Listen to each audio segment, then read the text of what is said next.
Melanesian Nightmare. The new Japanese target, Port Moresby, only 300 miles north of Australia, key to a vast strategic area. Daily come the bombers, daily comes destruction. Port Moresby blocks Japan's complete control of New Guinea, of Australia. It must be smashed. It must be taken.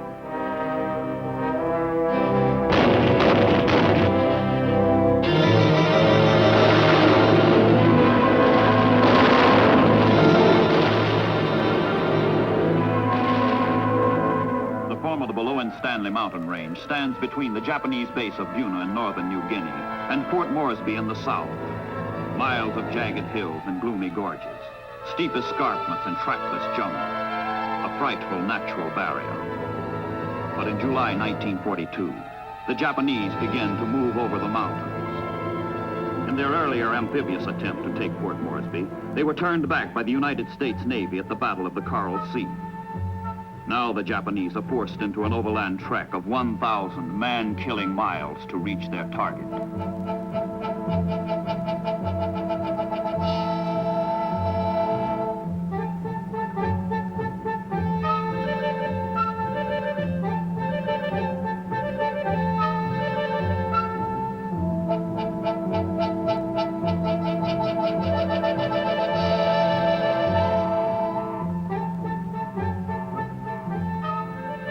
Outside Port Moresby, where the Japanese must be met and stopped, is a steaming, tangled nightmare of tropical undergrowth and malarial mountain. This is the part of the world called Melanesia, the Black Islands. For the Allied soldiers, sailors and airmen who must throw back the Japanese, the Melanesian Nightmare begins.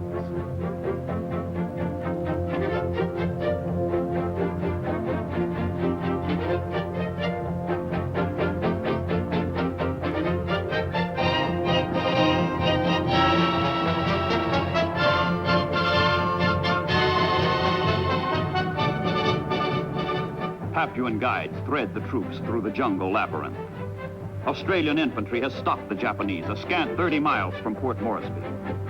Now it is the Allies who must advance through tortuous New Guinea, against a foe fiercely resisting.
Months of bitter, brutal combat. But the Allies push inexorably forward into the strategic Dobodura Plain with its vital airstrip, only 6 miles from New Guinea's north coast.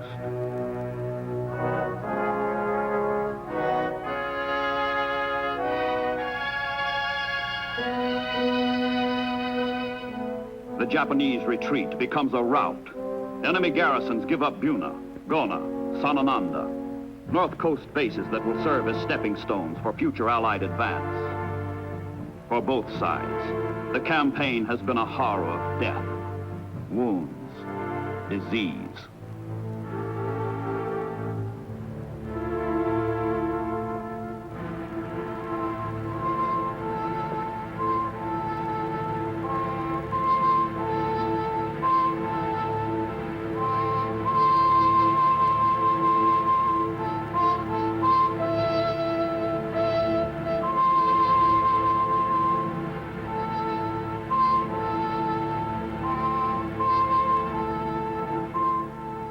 In March 1943, American air reconnaissance discovers a major Japanese move to strengthen their hold on the rest of New Guinea. A troop convoy of 16 ships sets out from Rabaul and heads into the Bismarck Sea.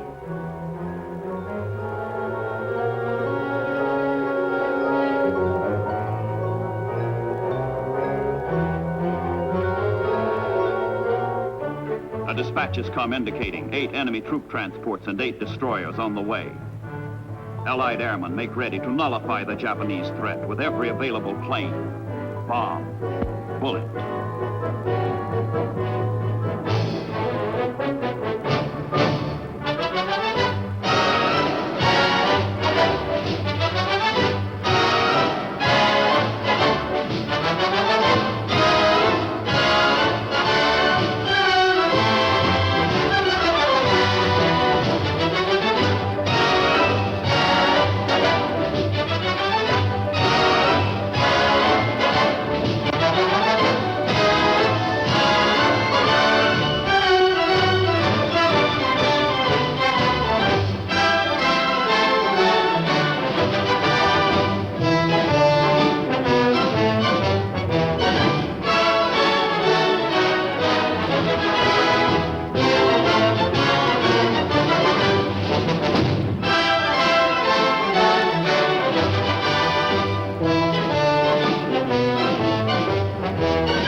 Battle of the Bismarck Sea is a major victory of planes over ships. All 8 enemy transports are sunk. More than 3,000 Japanese soldiers perish. Only 4 destroyers escape.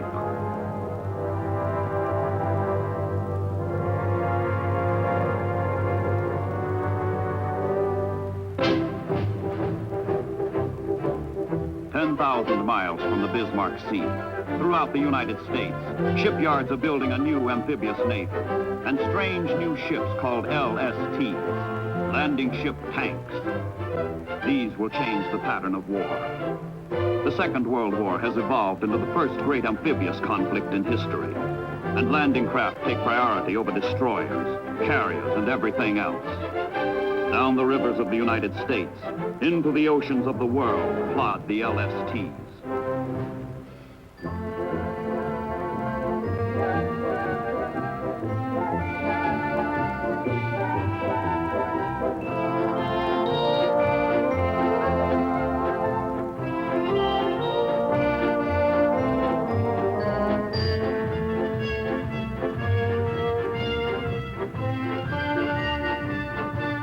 Landing ship tanks, but she will be used for everything else as well. And loading her for combat becomes a job for experts. The 2,100 tons of materiel she carries must be stowed aboard in precise sequence and proper order, so that what is needed worst can be put ashore quickest when she joins battle on some remote beachhead.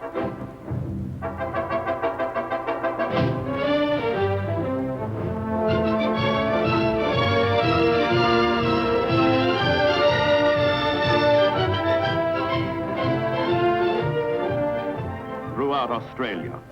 Throughout the Southwest Pacific, the Allies shift from dogged defense to spirited assault. Beginning in the summer of 1943, the men, the ships, the materiel flow in a massive surge west and north toward Mindanao in the distant Philippines. General MacArthur's strategy has long called for an advance along the New Guinea-Mindanao axis. This advance will be borne largely by small amphibious craft, a navy without glamour. These men know only hard work, hard living, hard fighting, and hard-won victories. Now the LSTs, the floating garages, come into their own. Loading techniques blueprinted in advance become actuality. Pile it in, stuff them full, and every item finds its designated place.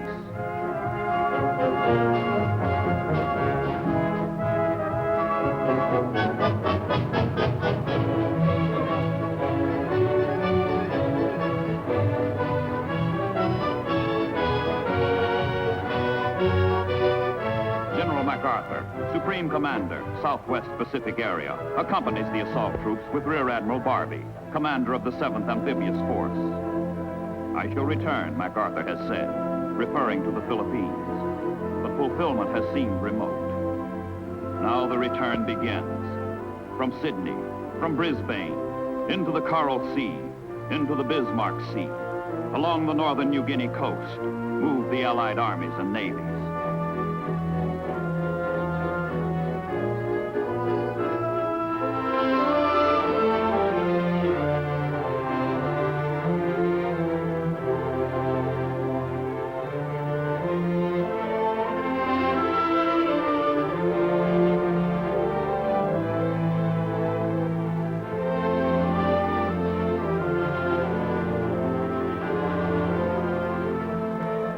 These are combined operations, carried out by the forces of several nations working in closely welded units. Ships of the Royal Australian Navy do yeoman service with the convoys, fight with all they have in battle.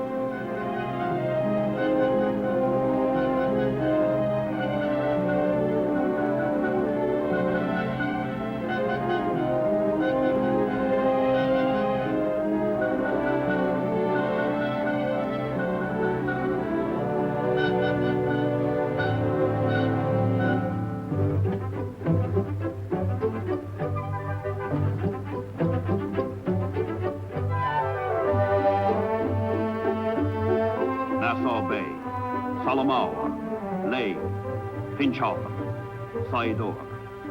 These are footholds along the New Guinea coast needed for Allied progress westward. The approach is covered, stealthy, cloaked in darkness. And night in the convoy is tense, silent, strained. Dawn will bring the test of combat, the ordeal of fire.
Everywhere the Japanese resist with fortitude, fury, determination. Cut off from their bases, with retreat impossible, they fight the losing battle for New Guinea.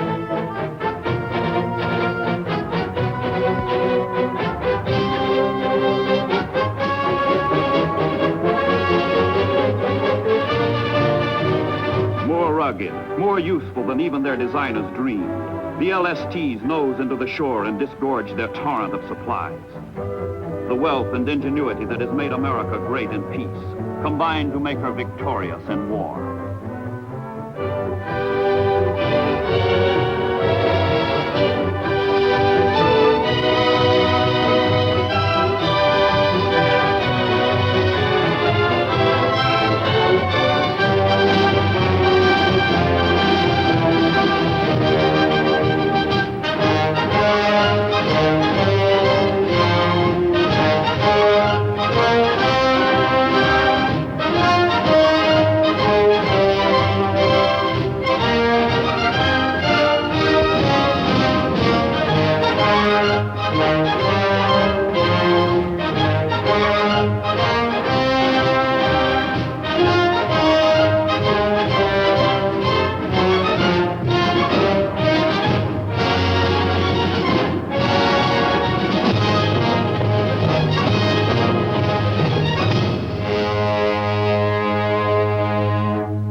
in one of his rare promises to his emperor, Dictator Tojo has promised to stop the enemy's westward movement.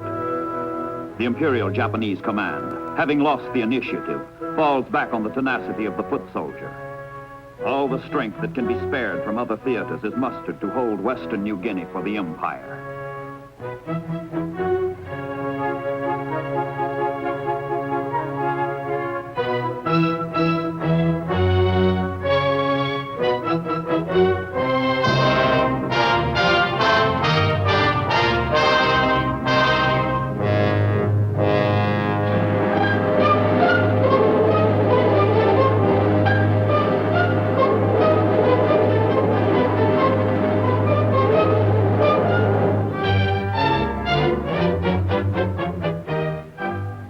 Power mounts more swiftly than the Japanese can retard it. Operations that would have seemed sheer fantasy a year earlier become routine reality.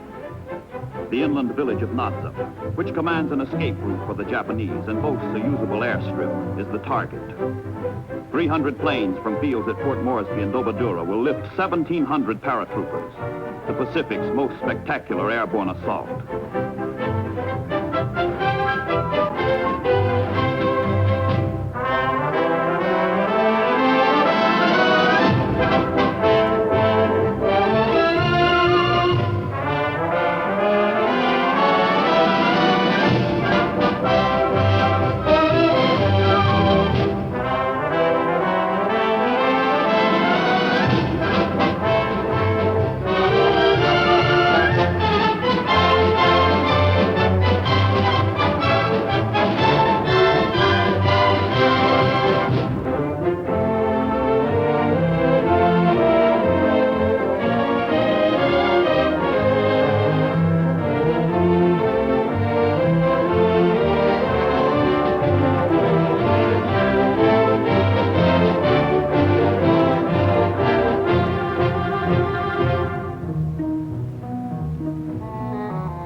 Whether the invading troops find their footholds on New Guinea from the air or from the sea, the jungle is equally cruel, the enemy just as malevolent.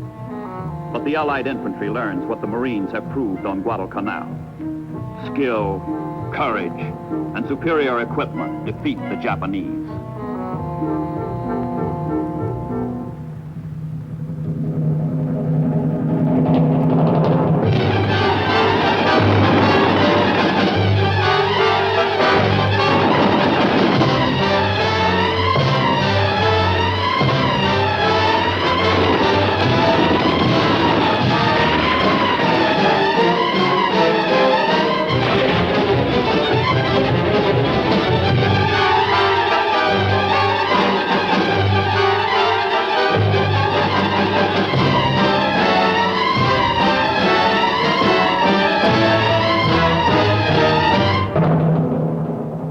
New Guinea natives are primitive and warlike.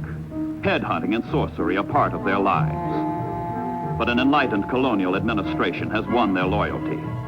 As pathfinders and guides, they lead Allied patrols through secret trails, bring up mail and supplies, and help maintain isolated outposts deep in the jungle.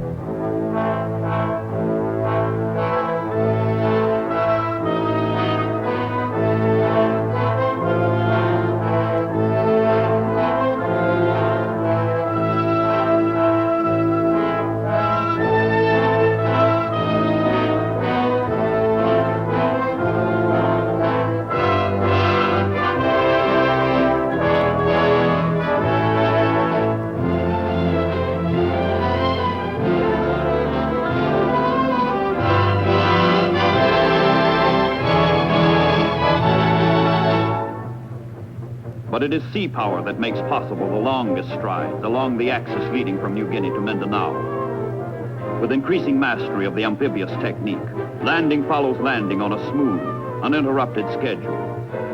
Over a period of 18 months, the Allies average a new landing every 35 days. And each new foothold is converted into a staging area for the next leap along the New Guinea coast.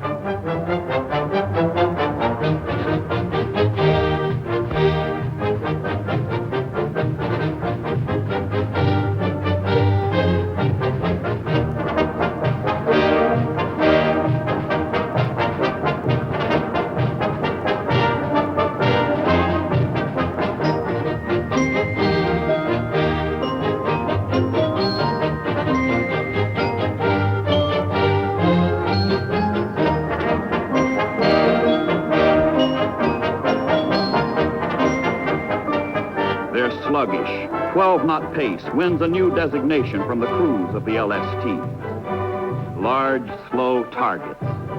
But they get there. They deliver their goods, their punch.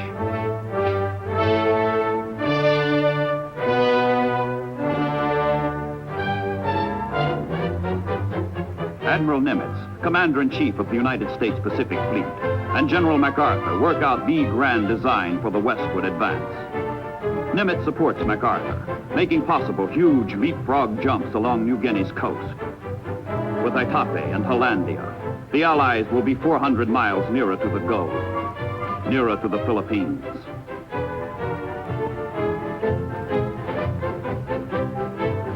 Carriers support the Hollandia operation, which is beyond the reach of land-based planes. The enemy is taken by surprise. The fine anchorage of Humboldt Bay and 3 airstrips are wrested from the Japanese.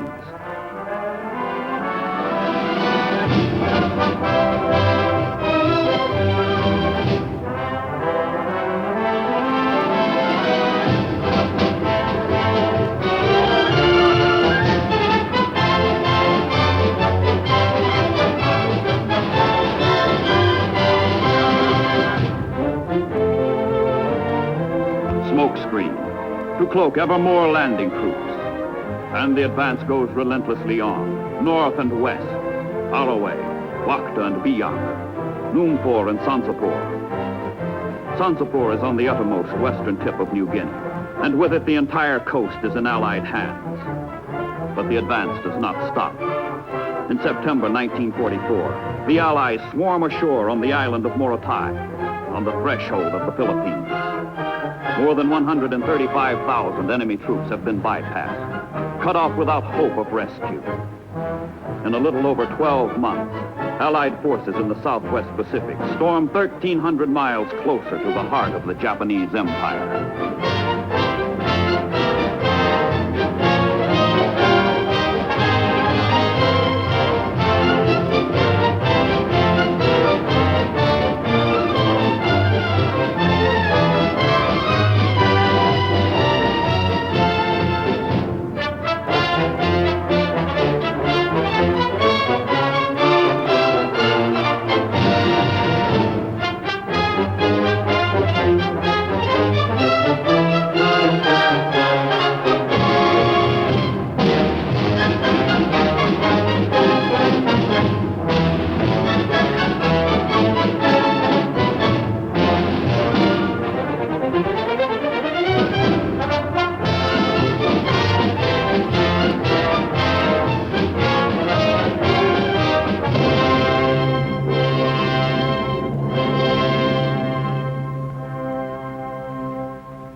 Death, these brave men know thy sting.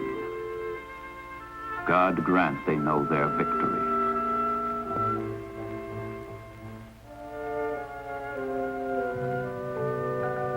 In Tokyo, throughout Japan, a weird, an unreal atmosphere of victory and invincibility still prevails. A feverish, fraudulent security shrouds the islands. Reports from all the battlefronts tell of nothing but Japanese triumph, Allied disaster. But beneath the cheering, oozes out the hideous truth.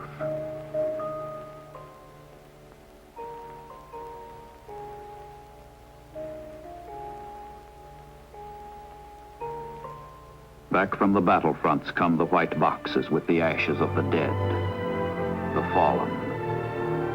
Welcome home, young man. You were ours, and they took you away. You are no more. Suns may set and rise, but you must sleep on during one never-ending night.